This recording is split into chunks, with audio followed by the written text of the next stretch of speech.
ketika suara rakyat dikubur proyek, ketika tanah air dijual demi beton dan kepentingan, muncul satu sosok yang memilih berjalan di jalur yang tak biasa. Inilah kisah-kisah mereka yang melawan arus, yang mengambil langkah terlarang. Mentari pagi perlahan menyelinap di balik bukit-bukit kecil di ujung desa Ciasem, Subang. Embun terakhir mulai menetes dari daun singkong, menggantung sebentar sebelum jatuh ke tanah yang retak. Dedi Mulyadi berdiri di tepi ladang gersang, mengenakan baju pangsi hitam dan iket Sunda di kepalanya. Sorot matanya tajam, menatap horizon seperti membaca masa depan yang tertutup kabut. Di bawah bukit, puluhan petani mulai bergerak lesu. Tak ada tawa pagi, tak ada suara canda. Yang terdengar hanya suara langkah kaki menyusuri tanah kering dan suara parang yang memukul batang jagung layu. "Pak Dedi," suara berat memanggil.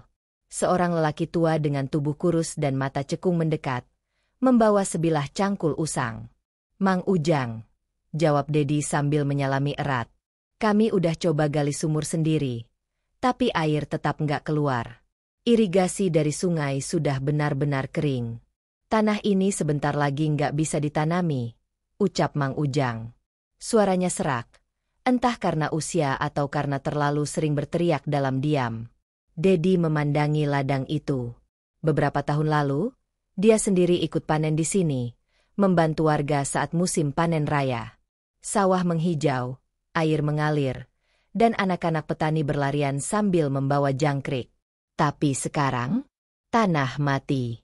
Anak-anak mogok sekolah karena orang tuanya tak bisa bayar seragam. Ini semua sejak proyek jalan tol lewat atas tanah kita. Saluran airnya dipotong, katanya demi pembangunan, keluh Mang Ujang. Dedi menggenggam tanah kering itu. Ia tahu benar, proyek jalan tol itu hanya membawa keuntungan bagi segelintir elit. Sementara rakyat, tertinggal dan terlupakan. Ia bangkit, membersihkan tangan dan menatap warga yang berkumpul satu persatu. "Saya janji, kita tidak akan tinggal diam. Kalau irigasi ini dirampas, maka kita akan rebut kembali. Tapi tidak dengan kekerasan. Dengan suara. Suara rakyat." Para petani saling menatap. Harapan yang nyaris pada mulai berkedip kembali. Dedi pun mengambil langkah pertamanya hari itu. Ia tahu, ini bukan sekadar soal air. Ini soal martabat. Soal tanah yang diwariskan nenek moyang. Dan ia bersumpah, tak akan membiarkan siapapun menginjak hak rakyat kecil. Pagi itu Dedi Mulyadi mengenakan kemeja putih dan celana hitam longgar. Di tangannya ada map berisi data-data, foto irigasi yang rusak, surat keluhan warga, dan peta saluran air yang diputus proyek jalan tol. Di dadanya, tekad menyala. Ia naik motor tua menuju kantor kecamatan, membelah jalanan desa yang berdebu. Setibanya di sana, satpam kantor kecamatan langsung berdiri. "Pak Dedi, ada janji dengan Pak Camat?" "Tidak, tapi ini urusan mendesak, soal irigasi yang mati. Saya ingin beliau tahu," jawab Dedi tenang. Setelah menunggu setengah jam, pintu ruangan camat akhirnya terbuka. Camat Rahmat, lelaki berdasi dengan perut membuncit, menyambut Dedi dengan senyum setengah hati. "Silakan duduk, Pak Dedi. Saya dengar Bapak mengurus masalah air." "Bukan sekadar air, Pak Camat," tegas Dedi sambil membuka map dan menyodorkan foto-foto. "Ini soal nyawa warga. Lihat ladang-ladang kami. Lihat anak-anak yang tak bisa sekolah karena orang tuanya tak punya panen." Camat Rahmat mengambil foto itu, sekilas melihat, lalu meletakkannya begitu saja. Ia tersenyum kaku. "Proyek tol itu dari pusat, Pak Dedi. Kami cuma pelaksana. Dan lagi, dampaknya positif juga kan? Akses lebih mudah, ekonomi bisa tumbuh." "Pertumbuhan macam apa yang mengorbankan kehidupan orang kecil? Kami tak minta dihentikan, Pak. Kami minta keadilan. Tolong saluran irigasi dibangun kembali. Warga siap gotong royong. Kami butuh dukungan pemerintah daerah." Pak Camat terdiam. Lalu menghela napas. Lalu tersenyum. Bapak ini idealis sekali ya. Tapi saya sarankan, jangan terlalu lantang. Ada banyak pihak yang tidak suka diganggu. Apalagi proyek ini didanai investor besar. Dedi menyipitkan mata. Ia tahu maksud tersirat dari kalimat itu. Ancaman halus. Tekanan terselubung. Kalau saya diam, berarti saya ikut menindas rakyat. Saya tidak akan berhenti sampai air mengalir lagi di ladang kami. Dengan atau tanpa izin Bapak. Dedi pun berdiri, mengemas kembali mapnya. Camat hanya memperhatikannya pergi, lalu segera mengangkat telepon, menelepon seseorang. Suaranya pelan namun tajam. Dia mulai bergerak. Hati-hati, kita awasi geraknya. Di luar kantor, Dedi langsung menemui warga yang menunggu. Mulai sekarang kita kumpulkan tanda tangan. Kita buat petisi rakyat. Kita suarakan ke kabupaten, provinsi, sampai ke pusat kalau perlu. Wajah-wajah letih warga mendadak menyala. Harapan yang mulai hidup kembali kini menemukan pemimpinnya. Malam mulai turun di desa Ciasem. Di rumah kayu sederhana milik Dedi Mulyadi, suasana tampak tenang. Angin menerpa tirai tipis. Aroma kayu dan kopi menyelimuti ruangan. Tapi di dalam dada Dedi, ada gelombang kegelisahan yang tak bisa diredam. Di meja kayu, ia duduk ditemani istrinya, Teh Nia. Mata perempuan itu menyiratkan kekhawatiran. "Mas, kamu yakin ingin terus maju?" Suara Teh Nia nyaris seperti bisikan. Dedi mengangguk sambil menatap peta saluran irigasi yang terbentang di hadapannya. "Kalau aku berhenti sekarang, mereka akan terus diinjak. Aku nggak bisa tidur tenang kalau tahu tetangga kita kelaparan."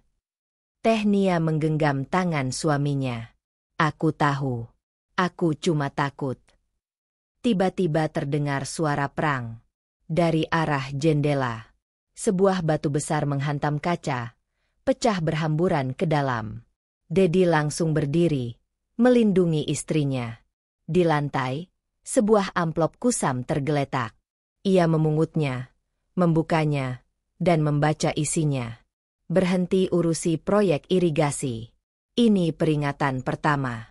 Kalau tidak, anak dan istrimu jadi taruhan." Wajah Dedi mengeras. Matanya menyapu sekitar. Gelap, hening. Tapi hawa ancaman terasa menusuk tulang. Esok harinya, ia langsung melapor ke polisi setempat. Tapi petugas hanya mengangkat bahu. "Maaf, Pak Dedi, tanpa bukti pelaku, kami tidak bisa bergerak. Lagi pula, Bapak ini kan bukan pejabat resmi. Kami sarankan jangan terlalu aktif mengkritik proyek pemerintah." Ucap polisi itu enteng, seperti bicara soal hujan siang hari. Dedi pulang dengan dada panas. Tapi tak menyerah. Malam itu, ia membeli kamera kecil dan memasangnya di pohon depan rumah. Setiap malam ia berjaga, bergantian dengan dua warga yang sukarela menemaninya. Namun, ancaman tak membuat Dedi mundur. Justru ia semakin aktif. Ia datangi satu persatu rumah warga, menenangkan mereka, membagikan lembar petisi, dan mengajak mereka ikut bersuara. "Jangan takut. Kalau kita diam, hidup kita akan terus begini. Tapi kalau kita bersuara, mungkin anak kita masih bisa makan dari tanah ini," serunya saat kumpul warga di balai dusun. Warga bersorak, tapi beberapa tetap resah. Sementara itu, di tempat lain, sekelompok orang berkumpul di sebuah ruangan gelap, menatap foto Dedi yang terpajang di dinding. Dia mulai mengganggu. "Jika dia sampai ke Jakarta, kita semua bisa kena. Hentikan dia. Apapun caranya." Hari itu langit mendung menggantung di atas terminal Subang. Dedi Mulyadi berdiri di depan bus ekonomi jurusan Kampung Rambutan, mengenakan jaket lusuh dan ransel kecil berisi map berisi ribuan tanda tangan warga, foto-foto irigasi yang rusak, dan surat-surat pengaduan. Ia berpamitan pada Teh Nia dan beberapa warga yang mengantar sampai ke terminal. "Mas, hati-hati di sana. Jakarta bukan tempat yang ramah buat orang jujur," bisik Teh Nia sambil memeluk suaminya erat. Dedi tersenyum. Justru karena itu aku harus ke sana. Kalau kita diam, siapa lagi yang akan dengar jeritan kita? Bus melaju meninggalkan Subang, melewati ladang-ladang kering dan rumah-rumah reot yang seolah berbisik. Bawa suara kami, Dedi. Sesampainya di Jakarta, ia tidak langsung ke gedung pemerintahan. Ia memilih berjalan kaki dari satu kantor media ke media lain. TV lokal, radio komunitas, hingga redaksi koran. Tapi jawabannya nyaris serupa. Maaf, Pak Dedi. Kami tidak bisa tayangkan tanpa persetujuan redaksi pusat. Atau, kalau Bapak bisa bayar slot iklan, kami bantu viralkan. Dedi menahan amarah. Saya tidak datang untuk promosi. Saya bawa bukti penderitaan rakyat. Namun hari demi hari berlalu, dan tak ada satupun media yang bersedia menyorotnya. Akhirnya, Dedi duduk di trotoar depan gedung DPR. Ia membuka ranselnya, mengeluarkan poster bertuliskan, "Petani Subang butuh air. Bukan janji. Bukan tol." Orang-orang lewat menganggapnya seperti demonstran kecil. Tak sedikit yang menertawakan. Tapi di antara kerumunan, seorang jurnalis muda menghampiri. Namanya Dina, reporter dari media alternatif daring yang sering meliput isu-isu desa. "Apa yang Bapak perjuangkan?" tanya Dina. "Air. Irigasi yang diputus atas nama pembangunan. Anak-anak tak bisa sekolah. Tanaman tak tumbuh. Tapi pejabat sibuk bicara statistik." Dina merekam semuanya. Foto-foto, data, hingga wajah lelah Dedi yang tetap bersinar dengan semangat. Keesokan harinya, media daring itu merilis artikel berjudul, "Seorang warga Subang menantang para elit, kembalikan air kami." Artikel itu viral. Rakyat dari berbagai daerah mulai berkomentar, membandingkan perjuangan Dedi dengan kondisi mereka yang serupa. Tak lama, telepon Dedi berdering. Nomor tak dikenal. Ini dari Sekretariat Menteri PUPR. "Bapak diminta hadir rapat terbatas besok pagi. Masalah irigasi Subang akan dibahas langsung." Dedi terdiam. Bukan karena takut, tapi karena harapan mulai terasa nyata. Gedung Kementerian PUPR di Jakarta berdiri menjulang, dingin dan mewah. Dedi Mulyadi memasuki lobi dengan kemeja putih sederhana, membawa map yang mulai lusuh karena terlalu sering dibuka tutup. Di sekelilingnya, para pejabat berdasi melangkah cepat tanpa menoleh, sibuk dengan dunia mereka sendiri. Seorang staf muda menyambut Dedi dan membawanya ke lantai atas, menuju ruang rapat kecil dengan pintu bertuliskan, "Rapat khusus peninjauan proyek infrastruktur, kasus Subang." Di dalam, duduk beberapa pejabat tinggi, direktur pengairan, kepala proyek jalan tol, seorang konsultan asing, dan akhirnya, Menteri PUPR sendiri. Pria tua dengan rambut tipis dan sorot mata tajam. Mereka menatap Dedi seperti menatap batu kecil di tengah jalan tol mulus. "Saudara Dedi Mulyadi, dari Subang, ya?" "Betul, Pak Menteri. Saya dengar saudara membuat kegaduhan, memobilisasi warga, bahkan mencemarkan nama baik program pembangunan nasional," ujar seorang pejabat proyek sambil menyilangkan tangan. Dedi tidak gentar. Ia berdiri, membuka mapnya, dan mulai menjelaskan satu persatu. Foto ladang yang mengering, sungai yang dialihkan, sekolah yang tutup karena petani tak bisa bayar SPP anak mereka. Ia bicara dengan suara penuh semangat, penuh luka, dan penuh cinta pada tanah kelahirannya. "Saya bukan anti pembangunan, Pak. Tapi kalau pembangunan membuat rakyat tak bisa makan, apa gunanya kemajuan? Hari ini irigasi kami mati. Esok, mungkin daerah lain menyusul." Ruangan hening. Konsultan asing itu bersuara pelan, tapi ini sudah dikalkulasikan. Saluran irigasi yang ditutup sudah diganti dengan kompensasi. Kompensasi. Dedi menekankan kata itu. "Kompensasi apa? Beras 2 karung? Uang 100.000? Kami tidak minta sumbangan. Kami minta hak kami sebagai warga negara, bisa menanam di tanah sendiri." Pak Menteri mengangguk pelan. lalu menatap semua pejabat yang hadir. Proyek ini akan kita tinjau ulang. Saya akan turunkan tim ke Subang. Kalau yang disampaikan Saudara Dedi benar, maka kita perintahkan rekonstruksi saluran air. Proyek tetap jalan, tapi tidak boleh injak rakyat. Semua terkejut, termasuk Dedi. Rapat ditutup. Dedi keluar dari ruangan dengan campuran lega dan waspada. Tapi saat ia tiba di lobi, seorang pria mendekatinya.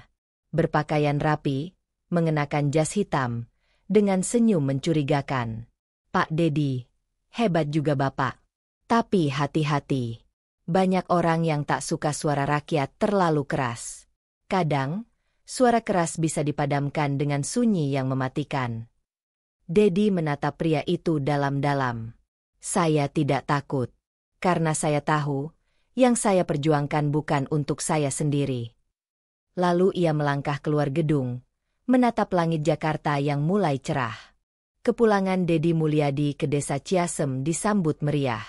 Di gerbang desa, ratusan warga berkumpul, membawa spanduk bertuliskan, "Terima kasih, Kang Dedi. Suara kami sudah didengar." Anak-anak berlari-lari kecil di sawah. Para petani tersenyum sambil menyalami Dedi satu persatu. Di balai desa, mereka menggelar syukuran sederhana. Nasi tumpeng, tempe goreng, dan kopi hitam menyatukan semangat rakyat yang telah lama nyaris padam. Insya Allah, bulan depan tim dari kementerian akan datang meninjau. Kita akan awasi bersama-sama. Jangan beri celah pada penyelewengan, ujar Dedi di depan warga.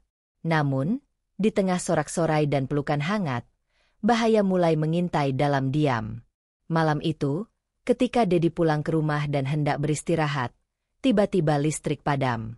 Ia melangkah keluar, dan dari kejauhan, terlihat kobaran api menyala di gudang gabah milik salah satu petani. Orang-orang berteriak panik. Kebakaran. Dedi berlari menuju lokasi, bersama warga. Mereka memadamkan api dengan alat seadanya. Namun sudah terlambat. Seluruh gabah hasil panen habis dilalap api. Wajah petani tua pemilik gudang itu pucat. "Kang, ini satu-satunya panen yang kami punya. Gimana kami makan bulan depan?" Dedi menatap sisa abu, lalu memperhatikan jejak kaki di sekitar lokasi. Di satu sisi, ia menemukan sumbu sisa botol berisi bensin. Sengaja dibakar. Ini bukan kebetulan. Keesokan harinya, ada rumor beredar bahwa Dedi Mulyadi memanfaatkan warga untuk kepentingan politik. Beberapa orang asing masuk desa, menyamar sebagai LSM, menawarkan bantuan, namun dengan syarat data dan tanda tangan warga diserahkan kepada mereka. Yang lebih mengejutkan, beberapa kepala dusun mulai menarik dukungan dari Dedi. "Kami nggak mau terlibat konflik politik, Kang. Maaf." Teh Nia merasakan perubahan ini.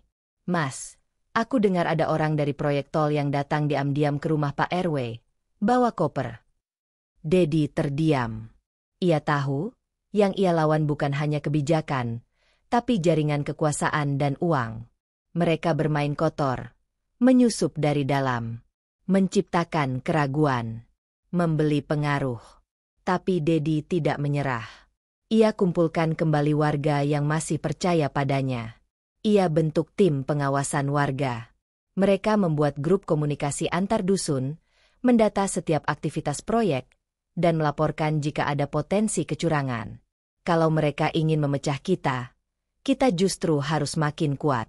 Karena yang kita lawan bukan orang, tapi sistem bobrok yang sudah lama makan kita hidup-hidup, ujar Dedi di pertemuan itu. Namun ia tahu, semakin terang cahaya yang ia bawa, semakin besar bayangan yang mengejarnya. Angin malam berhembus lembut di teras rumah Dedi Mulyadi. Ia duduk sendiri, memandangi langit gelap tanpa bintang. Di tangannya, secangkir kopi yang sudah dingin.